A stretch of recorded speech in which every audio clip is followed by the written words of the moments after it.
Hello friends, movies all অ্যাবাউটে আপনাদের স্বাগত। কিল বিল society release করে গেল। গল্প ট্রেলার লেভেলে যা দেখানো হয়েছে, যা বোঝানো হয়েছে, মোটামুটি সেটাই।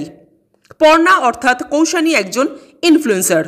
তিনি রিলস বানিয়ে এতটাই পপুলার হন যে বাংলা মুভিতে নায়িকা হিসেবে কাজ করার সুযোগও তার চলে আসে।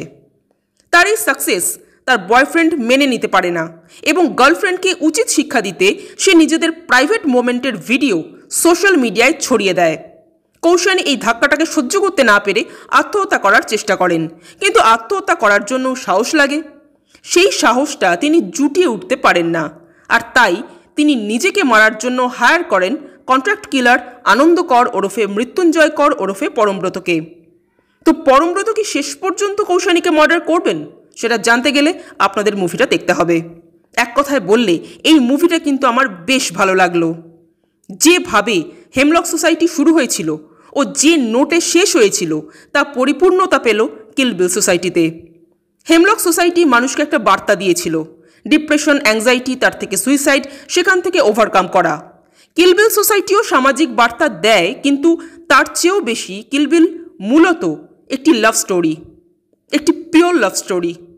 আর এই লাভ স্টোরিটাকেই ছবির মূল স্ট্রাকচার করে তোলা হবে বলেই ছবির ফার্স্ট হাফটা খুব দ্রুত এগিয়ে যায়। পরমব্রত কৌশানী আশানুরূপ যথেষ্ট ভালো অভিনয় করেছেন।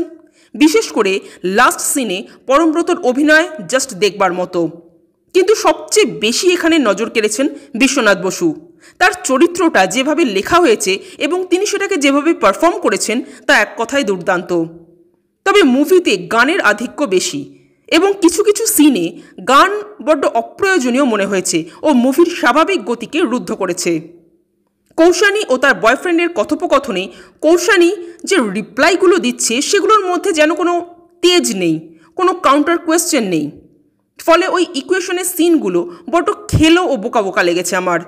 মনে হয়েছে ডায়ালগ অনেক বেশি যুক্তিপূর্ণ হতে পারত এবং অ্যাট দ্য সেম টাইম ওই ইকুয়েশনটাকে আরও বেশি স্পেস দেওয়ার প্রয়োজন ছিল।